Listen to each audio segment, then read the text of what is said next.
이름으로 감사하며 기도 올리옵나이다. 아멘. 주님 사랑하시면 크게 한번 아멘 합시다. 네. 지난 한 주간 어떻게 보내셨습니까?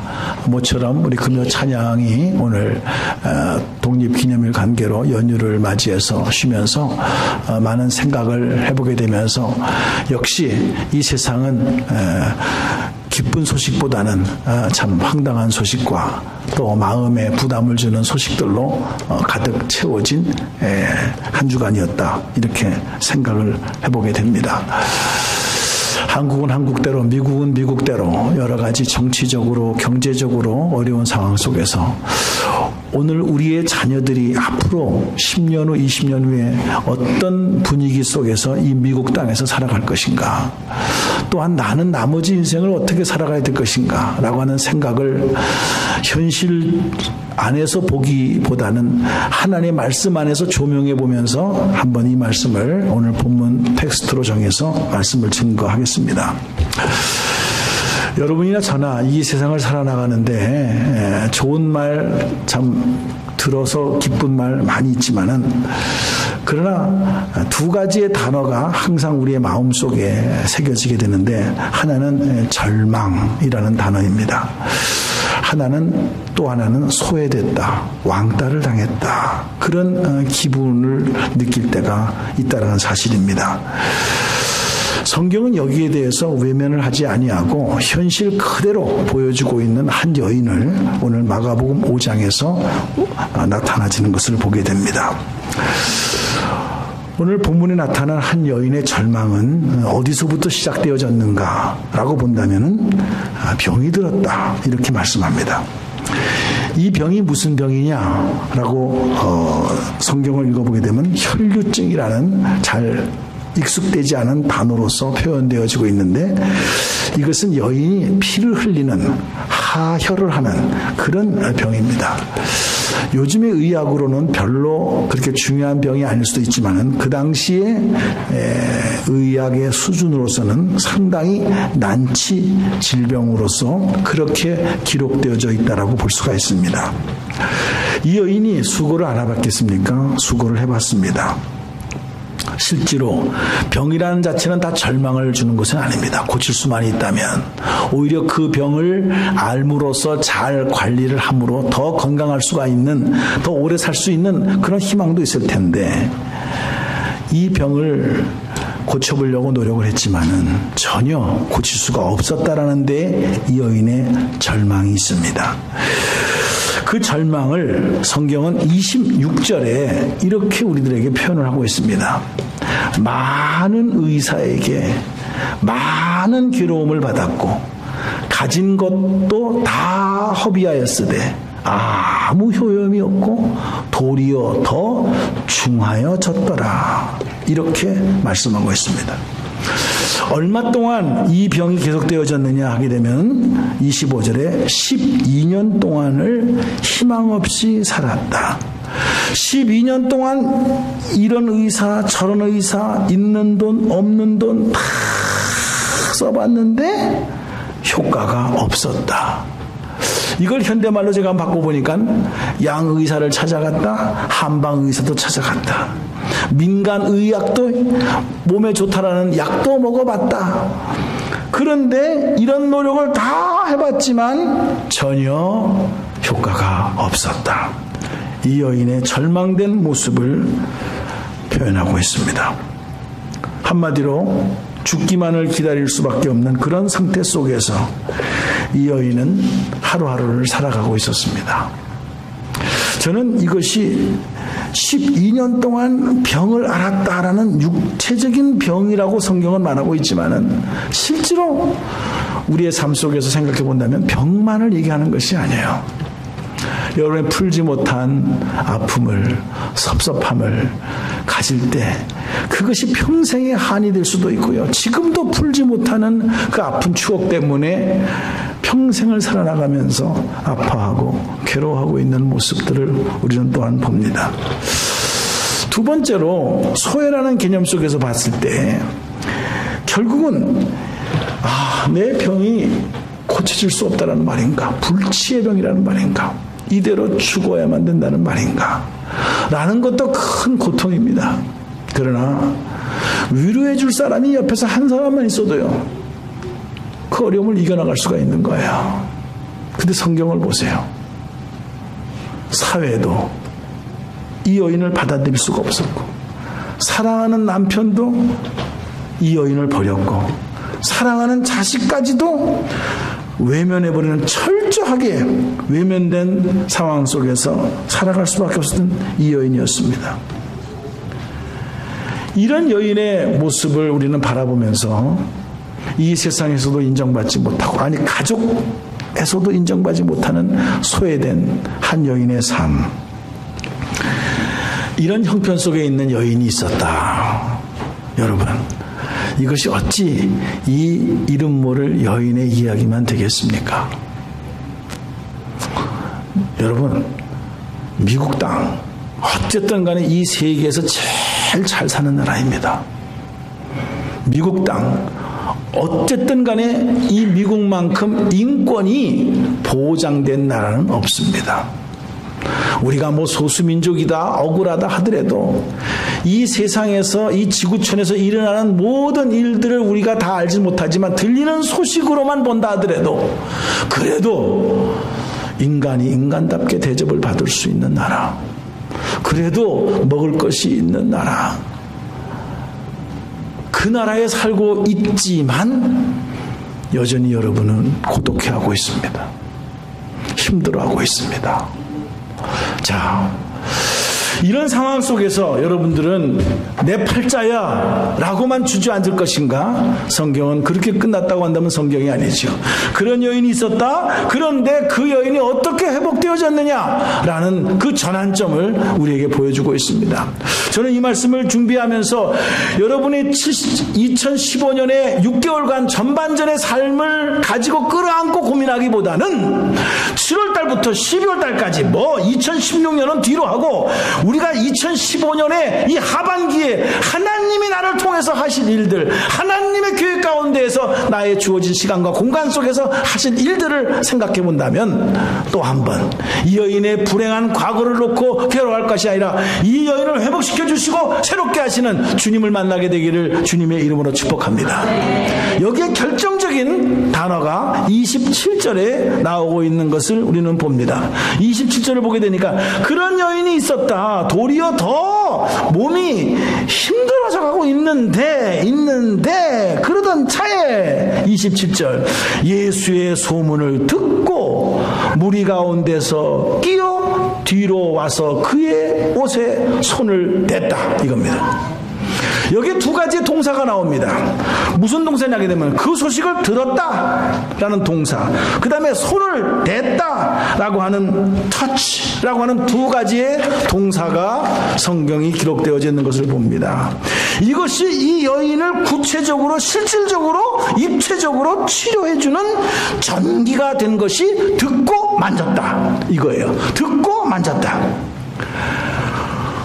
오늘 여러분들이 이 사건만이 아니라 성경이 우리에게 보여주고 있는 내용을 좀 더 구체적으로 본다고 한다면, 이 말이 전 성경에 주님을 만나는 모든 과정 속에서 적용이 되고 있다는 원리를 여러분들이 깨달아야 됩니다.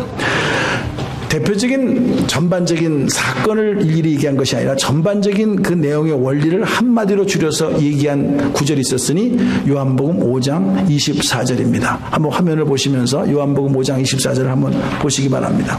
내가 진실로 진실로 너희에게 이르노니, 내 말을 듣고예요. 듣고. 기억하십니까? 내가 진실로 진실로 너에게 이르노니, 내 말을 듣고 또 나 보내신 이를 믿는 자는 영생을 얻었고 심판에 이르지 아니하나니 사망에서 생명으로 옮겼느니라. 예수께서 친히 하신 말씀이신데, 내가 진짜로 너에게 말한다. 제일 첫 번째가 내 말을 들어라. 예수님의 말을 들어라. 하나님의 말씀을 들어라. 그 다음에 또 나 보내신 이를 믿어라.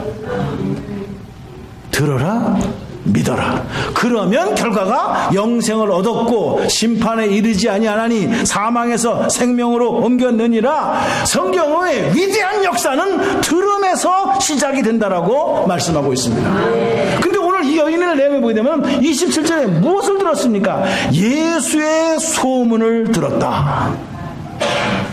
예수의 소문을 들었다. 이 여인의 운명을 바꾸는 사건, 이 여인의 고질적인 질병을 바꾸는 사건은 제일 첫 번째 예수의 소문을 듣는 데서부터 시작됐다는 사실을 믿으시기 바랍니다. 왜 그럴까요? 뭐가 대단하길래 예수님의 소문을 들어서 행동으로 옮기는 그 계기가, 그 원인이 그의 여인의 인생을 바꿔 놓았을까요? 여러분, 예수님은 어떻게 생각하십니까? 내가 길이요 진리요 생명이라고 말씀하신 그 예수님에 대해서 여러분들은 어떻게 생각하십니까? 오늘 성경은 예수가 복음이요, 예수가 구원이요, 예수가 우리의 소망이요, 예수가 우리의 생명이다라고 말씀하고 있다는 사실입니다. 이걸 진짜 인정하십니까? 오늘 이 여인처럼 12년 동안을 한의사를 찾아가고 양의사를 찾아가고 어포인먼트를 해가지고 수십 시간을 기다려서도 12년 동안 한 번도 낫지 않았을 때 그때서야 주여 하고 오겠습니까? 여러분은 예수님 어떻게 생각하십니까?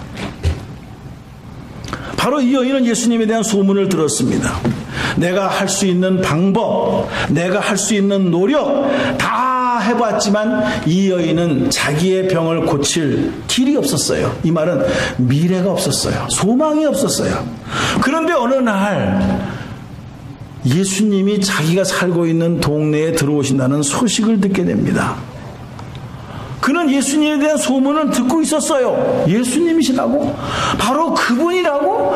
그분이 죽은 자를 살리셨다는 소문이 있었는데 바로 그분이 오신다고? 병든 자를 치료하셨는데 바로 그분이 오신다고? 그 사람을 만나는 사람마다 사람의 운명이 바뀌고 인생이 바뀌었는데 그분이 오신다고? 그분이 진짜 오신다고? 우와! 이거는 자기가 여태까지 평생 들었던 소식 중에 가장 기쁜 소식이었어요. 그분이 오신다니. 야, 그래, 내가 이거 만날 기회다. 절호의 찬스다. 이 여인은 군중 속을 헤치고 정면으로 갈 수도 없어서 자기의 그 저주받은 몸의 상태를 생각하면서 예수님 뒤쪽으로 가서 그의 옷에 살짝 손을 댔다. 이렇게 시작합니다. 사랑하는 성도님들, 여러분들이 이거를 말씀으로만 읽지 말고 한번 여러분의 머리를, 여러분의 영안을 통해서 한번 상상을 해보세요. 상상을 해보세요. 당신에게도 지금 예수님에 대한 소문이 들리고 있습니까? 이것은 뉴스를 통해서, 텔레비를 통해서, 신문을 통해서 어디서 세일한다, 어디서 뭐가 좋더라, 음식을 잘한다더라, 이런 소문은 들릴 것만 아니라 진짜 영원한 생명 되신 예수에 대한 소문에 대한 갈급함이 있습니까? 진짜 들을 거를 들어야죠. 듣지 못할 소리에 관심을 가지고 살아가는 모습은 없냐라고 하는 이야기일 수도 있습니다. 왜? 예수에 대한 소문, 이 들음은 세상 것이든 성경적이든 간에 들었을 때는 믿음이 생기게 되어져 있거든요. 믿음은 들음에서 난다 그랬어요.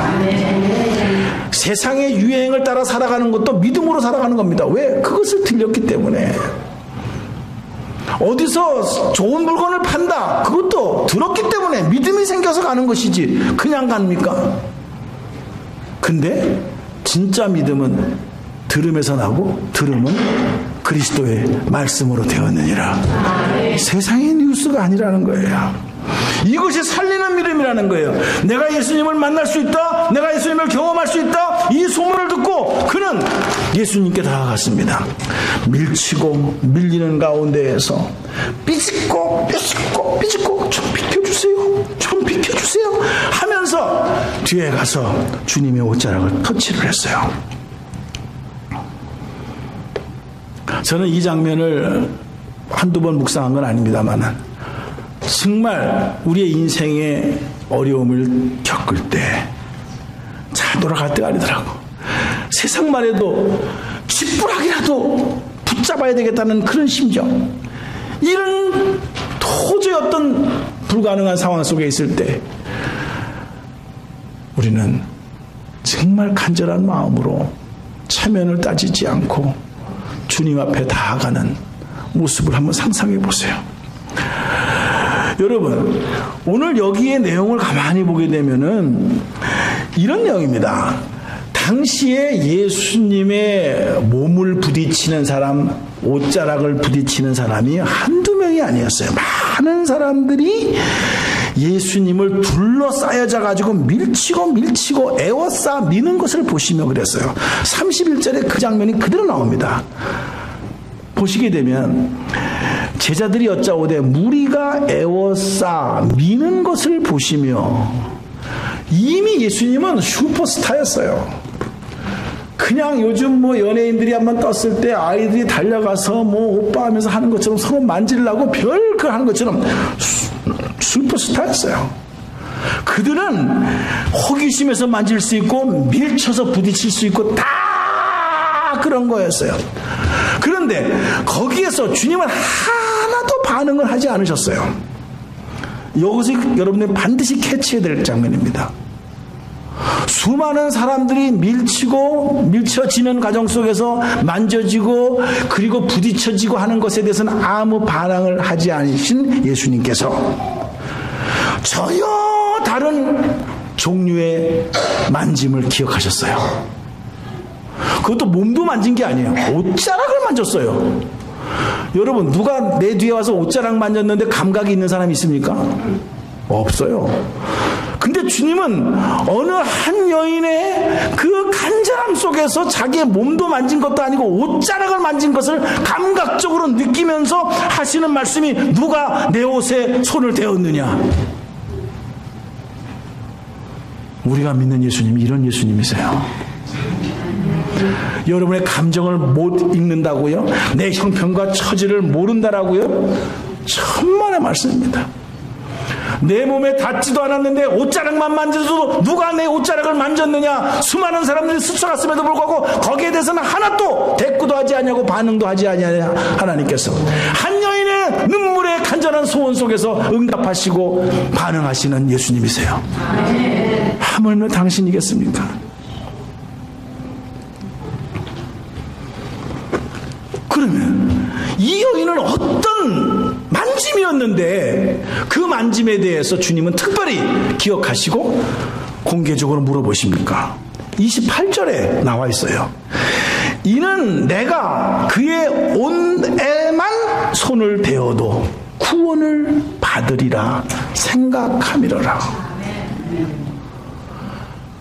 주님의 몸에 손을 댄 것이 아니라 옷자락만 만져도 내가 구원을 받을 수 있다라는 믿음의 만짐. 바로 예수님께서 보시는 것은 호기심에서의 만짐이 아니요, 무슨 신기한 사람이기 때문에 만져보겠다라는 그런 만짐이 아니요, 믿음 안에서 만져진 만짐. 이 만짐이 오늘 한 여인의 고백을 통해서 표현되어지고 있다는 것을 주님은 아신 거예요. 그래, 어쩌면 내가 저 예수님이 마지막 나의 희망일 수가 있어. 나는 저 예수님에게 기대를 한다. 내 삶을 바꾸시고 나를 해방시켜 주시고 나의 인생을 새롭게 해주시고 나의 질병을 치료해 주실 저분. 그 여인은 이미 12년 동안 이렇게 저렇게 이 사람 저 사람, 이 의사 저 의사, 몸에 좋더라는 무슨 음식 다 먹어봤어도 아무 효험이 없는 상황 속에서 예수님만이 나의 인생의 해답이다라는 것을 깨닫고 믿음으로 만졌어요. 믿음으로 만졌어요. 여러분, 저는 이 순간에 한번 이 내용을 떠나서 우리가 믿음이 뭐냐, 하도 신앙생활에서 믿음 많이 하는데 믿음이 뭐냐라는 것에 대한 정의를 한번 생각해 보고 싶을 때 이런 아이디어를 주시더라고요. 우리가 결혼을 하게 될 때 신랑과 신부를 앞에다 놓고 혼인서약을 하게 됩니다. 혼인서약을 하게 될 때 아플 때나 뭐 힘들 때나 어려울 때나 남편을 아내로 삼아 남편으로 삼아 평생 같이 할 것을 하느냐. 솔직히 저도 주례를 많이 서보지만 서약 자체가 중요한 게 아니에요. 서약하기 전에 먼저 이 신랑과 신부 사이에 있어야 될 것이 있으니 뭐냐? 신뢰예요. 믿는 거예요. 저분이 나와 함께 하실 것이다. 저분이 어떠한 형편 속에서도 나와 함께 하실 것이다 라는 사실이 믿어졌을 때, 신뢰가 됐을 때 서약을 하는 것입니다. 이게 믿음이에요. 이 여인이 내가 주님을 믿습니다, 우리가 주님을 믿습니다 라고 하는 순간 그분과 내가 연결이 되는 거예요. 신랑 신부가 결혼을 해서 연결되는 게 아니라 신랑이 신부를, 신부가 신랑을 믿음으로 연결하고 신뢰할 때 연결이 되는 거예요. 이게 먼저예요.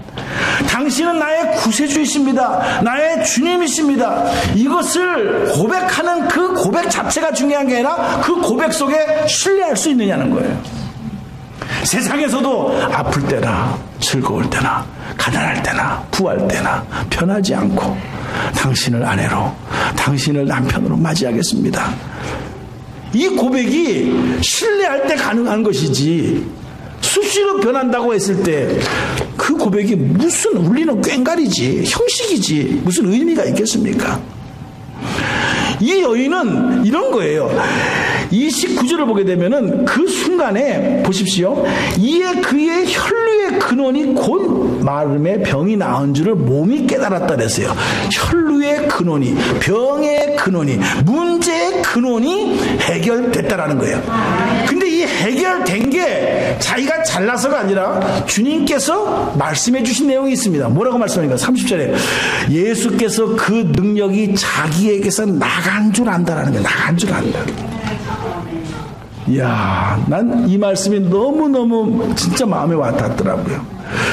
내가 당신을 믿어 하니 내가 당신을 믿어, 또 남편을 향하여 여보 내가 당신을 믿어 라고 할 때는 내 마음이 상대방에게 가는 거예요. 상대방의 마음이 내 마음속에 오는 거예요. 이게 실질적으로 오고 가는 것이 믿음이에요. 이게 예수님께서 네가 나를 그렇게 믿고 나를 만졌으면 너가 필요한 것이 무엇인가를 알고 내 능력이 너에게 갔다라는 거예요. 전달해지는 거예요. 전달해지는 거. 비자금 마련하고 챙기는 게 아니에요. 부부 사이에 너는 너 나는 내가 아니에요. 너가 무슨 일을 할지도 모르니까 나는 내 살 길 챙기겠다, 이게 아니에요. 우리는 이 시대에 그런 부부들 많이 봅니다. 이미 신뢰가 깨진 거예요. 그러면서 하는 말이 만일의 경우를 대비해서 무슨 만일의 경우를 대비해서예요. 우리가 주님과의 관계에서 만일의 경우를 대비해서 주님이 배반할까봐 나도 준비하고 있어야지, 딴 주머니 차고 있어야지. 똑같은 원리예요. 신랑 대신 예수님이라고 했어요. 우리는 신부예요. 주님은 진실로 다가오는 한 여인을 통하여 내 몸에서 능력이 나갔다, 이것은 주님과의 결합이에요. 오고 가는, 이걸 흔히 말해서 통로라고 말하는 거예요. 믿음의 통로, 사랑의 통로, 응답의 통로, 치료의 통로. 그게 믿음이라는 걸 통해서 연결되어지는 거예요. 우리가 진정한 고백, 믿습니다, 단어가 중요한 게 아니라 내가 당신을 믿습니다, 내가 이 교회를 믿습니다, 내가 소목자님을 믿습니다, 권사님을 믿습니다, 거기에는 신뢰한다, 단어가 중요한 게 내 마음이 가는 거예요. 내 마음이 안 가는데 믿습니다, 이건 사기예요. 사기치는 거예요. 믿음이란 단어는 내 마음이 가는 거예요. 그쪽 마음이 내 안에 들어오는 거예요. 이게 상호 연결되어지는 거예요. 인생의 어려운 고비고비마다 우리 주님께서 질병 하나를 치료해 주는 것으로 끝나는 것이 아니라 주님이 그 다음에 하시는 말씀이 너무나 제 마음을 울렸어요. 딸아, 내 믿음이 너를 구원하였으니 34절에 평안히 가라. Go in peace 이렇게 말합니다. 세상에 우리 주님께서 주시는 평안이 이런 거더라고요. 내가 너에게 치료하는 능력으로서 치료하는 걸로만 끝나는 것이 아니라 내가 가지고 있는 평안, 이거를 가지고 가라. 또한 이 말은 다른 말로 표현하게 되면은 평안을 향해서 가라. 결국 네가 이 세상에 살고 있지만 이 세상에 주는 평안은 없다. 너는 내가 준비한 영원한 하늘나라의 평안, 그것을 향해서 가라. 이게 우리의 인생의 길이 아니겠다는 거예요. 그러면서 이 성경 구절과 함께 떠오르는 찬송가가 있더라고요. 내 영혼의 그 깊은 데서 맑은 가락이 울려나네. 하늘 곡조가 언제나 흘러나와 내 영혼을 고이 싸네. 평화로다. 하늘 위에서 내려오네. 그 사랑의 물결이 영원토록 내 영혼을 덮으소서. 이 세상은 평화인 것 같은데 속을 들여다보면 가짜야. 순간적인 템포러리야. 그러나 하늘로부터 오는 평안은요, 변함이 없는 거예요. 사랑하는 딸아, 평안히 가라는 말은 평안을 향해서 가라. 이 평안은 세상이 주는 것과 다르다라는 거예요. 네가 체험해보지 못한 또 하나의 평화가 있으니 하늘로부터 내려오네. 이거였어요. 주님은 그 평안을 주시면서 확인을 하십니다. 누가 내 옷에 손을 대었느냐. 제자들이라도 주님의 마음을 몰라요. 저는 여러분들이 아무리 10년, 20년, 30년, 40년 교회에 충성한다 그래도요, 목사님 마음 몰라요. 왜? 여러분은 양이기 때문에 그래요. 우리는 다 양 같아서 그릇 행하여 각기 자기 길로 갈 거를 자기 입장만 알아요. 여기도 그래요. 누가 내 몸에 손을 대었느냐, 내 옷에 손을 대니까 제자들이 기껏 하는 말이 31절에 그럽니다. 제자들이 여짜오되 무리가 애워싸 미는 것을 보시면 누가 내게 손을 대었느냐 물으시나이까. 밀치고 슬치고 그러는데 누가 주님 앞에 손을 대었다라고 물으십니까? 이건 넌센스입니다. 이렇게 말하는 걸 보세요. 근데 이 말에 알아듣는 한 사람이 있어요. 여인이에요. 여러분 이거 잘 알아들으셔야 돼요. 주님은 궁중에 관심 없어요. 큰 교회에 관심 없어요. 거기에 눈물을 흘리면서 간절히 간구하는 한 여인의 신음소리에 귀를 기울이시는 하나님이세요. 누가 나를 만나고 갔느냐. 10,000명 모이고 20,000명 모이고, 제가 그런 교회에서 목회를 안 했기 때문에 질투심으로 한 얘기가 아닙니다. 여러분도 이 세상을 살아나가면서 감동받은 게 수많은 감동을 받았기 때문에 감동받았다가 아니에요. 감동 같지도 않은 감동이 어느 날 내 마음에 올 때가 있어요. 어떤 건 다이아몬드를 끼워줘도 감동이 없을 때가 있어요. 우리의 감동은 그런 데서 오는 게 아닙니다. 아버지의 마음을 움직일 수 있는 것은 사람의 숫자에 있는 것이 아닙니다. 간절한 마음으로 오는, 은혜를 사모하고자 오는 한 여인의 만짐, 여기에 주님은 반응하십니다. 그 질문을 했을 때 이 여인은 그래, 고쳐줬으면 그만이지 뭐 확인하려고 그래. 주님도 생색내나? 이런 뜻으로 물어보는 것입니까? 좀 해줬다고 생색내려고 그러는 것인가? 여인은 그런 얄팍한 인간의 생각은 이미 떠났어요. 여자가 33절에 여자가 말합니다. 자기에게 이루어진 일을 알고 두려워하여 떨며 와서 그 앞에 엎드려 모든 사실을 말했다 그랬어요. 이게 우리 동양 사람, 특히 한국 사람에게는 제일 걸리는 거죠. 간증하라 그러면 안 하죠. 잘난 체 한다고 누가 잘난 체 하는 겁니까? 간증해. 하나님의 영광을 돌리는 것인데도 간증하라 그러면 절대로 간증 안 해요. 교회 안 나온다 그럽니다. 주님이 나 같은 사람에게 해주신 일, 그거를 거짓말도 아니고 사실을 사실대로, 뭐 부풀려서 얘기하는 것도 아니고 사실을 사실대로 요구하는 것은 은혜 받은 자의 마땅한 자세예요. 하나님은 그것을 기뻐하십니다. 그러니까 주님께서 따라 내 믿음이 너를 구원하였다 이거예요. 저는 여기에서요, 이 딸이 주님을 만질 때 내 병 하나 고쳐달라고 만진 것, 그것 때문에 만졌느냐, 절대로 그렇게 생각하지 않습니다.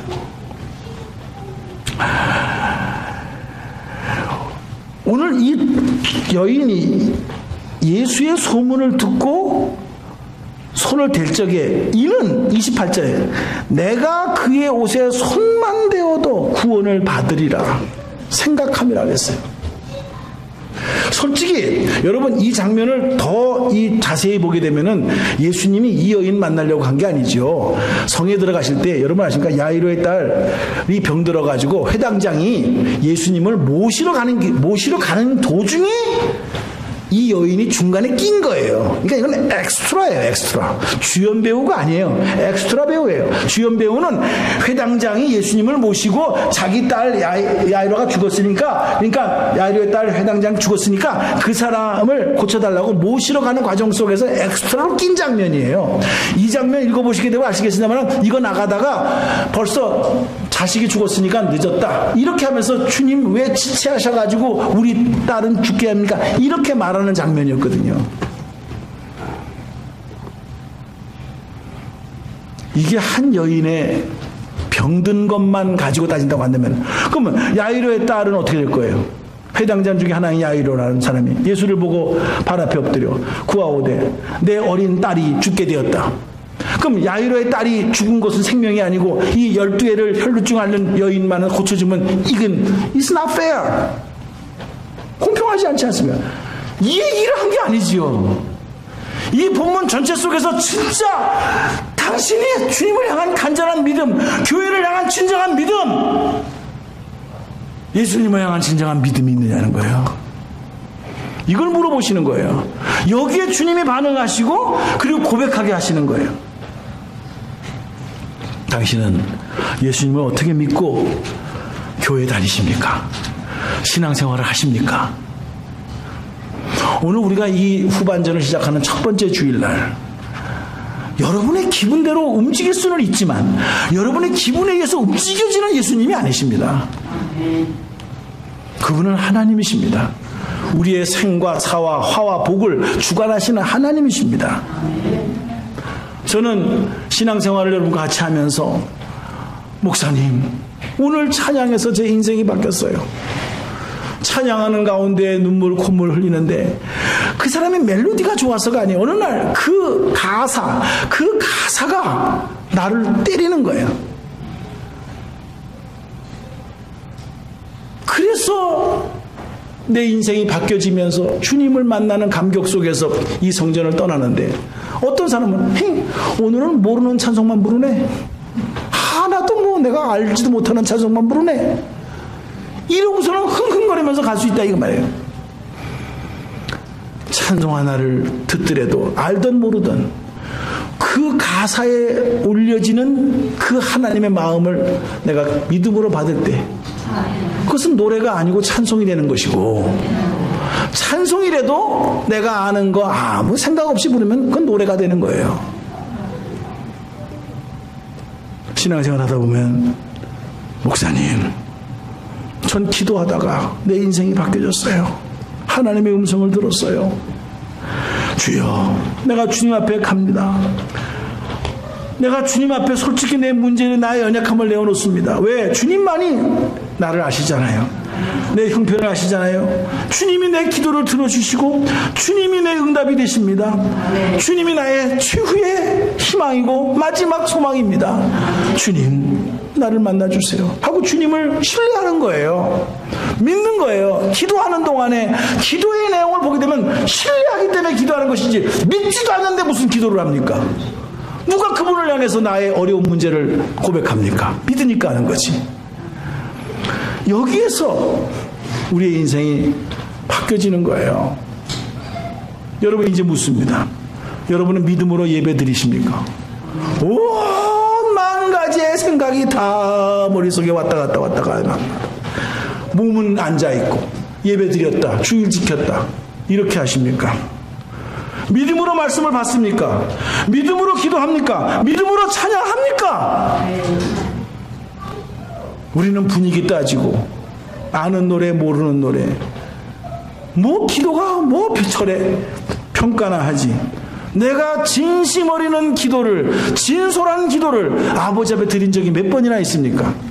평가는 해봤지. 남이 드리는 기도에 대해 평가는 했지, 내 기도에 대한 진솔함이 있었습니까? 한 번의 만짐을 통해서 이 여인은 해결받았어요. 참, 저는 이게 너무, 이런 일이 일어났으면 참 좋은데, 여러분의 전생애를 통하여 몇 번 주님을 만났습니까? 몇 번 예배를 드렸습니까? 그래도 여전히 바뀌지 아니하는 내 모습과 오늘 이 여인은 한 번 주님을 딱 만났는데 변화됐어요. 뭐가 다릅니까? 뭐가 다릅니까? 주님에게 문제가 있습니까? 이 여인은 한 번 만져도, 옷자락을 만졌는데 변화가 됐어요. 한 번에. 나는 수십 번 만졌는데도 변화가 없다. 그래서 내가 만진 믿음을 점검해 봐야 돼요. 왜? 수많은 사람들이 예수님 만졌거든요. 근데 하나도 주님은 반응 안 했어요.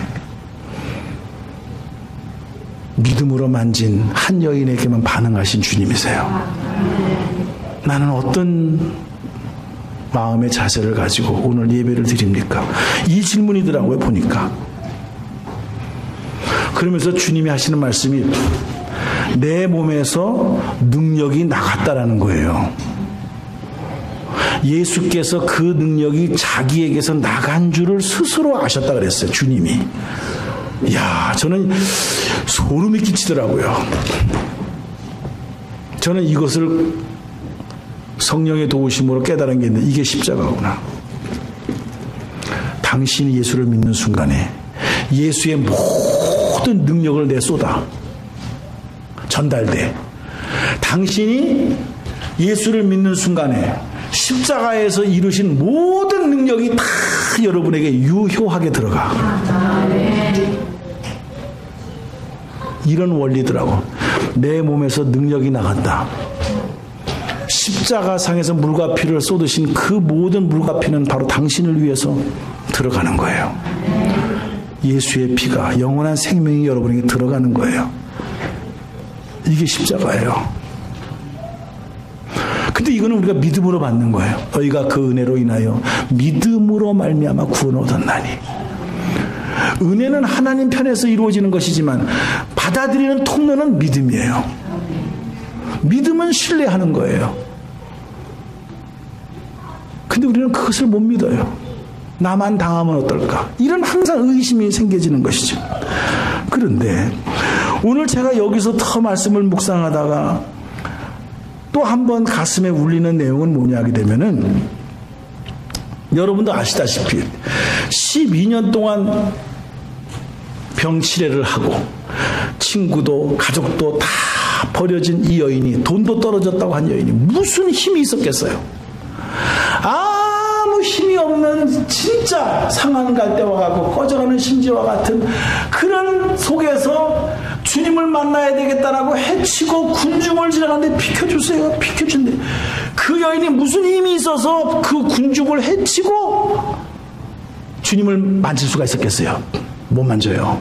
제가 상식적으로 이거를 슬로우 비디오로 느린 동작으로 가만히 한번 이 성경을 연구를 해보니까 이 여인의 혼자 힘으로는 그 많은 군중을 해치고 주님 만나기 전에 먼저 주님은 앞으로 가버렸을 거예요. 근데 물론 성경에 나오지 않는 거지만 이걸 인사이트를 가만히 보면은 주님이 수많은 사람이 자기를 막 스치고 만지고 막 주여 막 이렇게 하는 게 많이 없는데 저기서 한 여인이 자기를 만지기 위해서 간절한 마음으로 비켜주세요.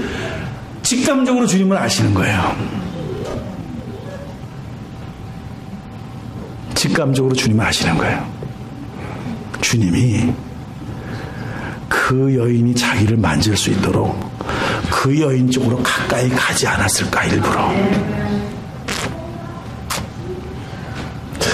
이런 주님이에요.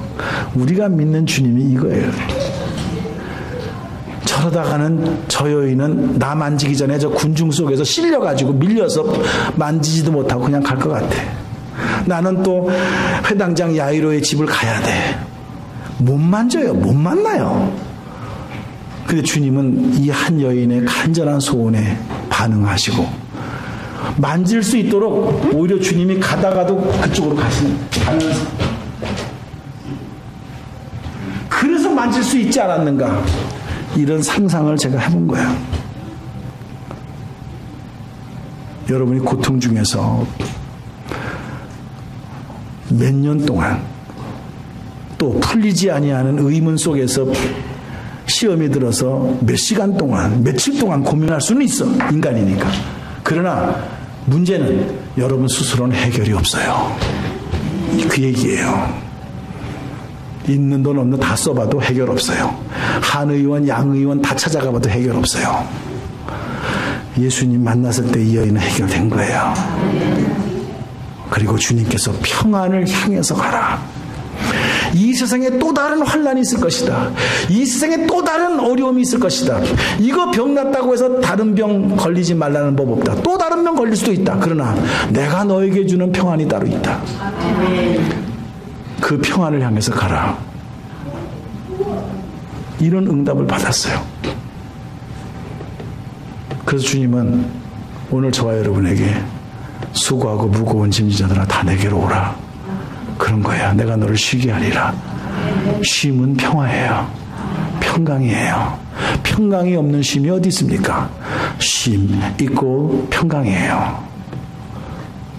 오늘 그 평강이 예수 안에서 이루어지는 복된 삶이 되기를 주님의 이름으로 축복합니다. 따라 합시다. 옆에서 따라 평안히 가라. Daughter, go in peace. 기도하겠습니다. 자비로우신 하나님,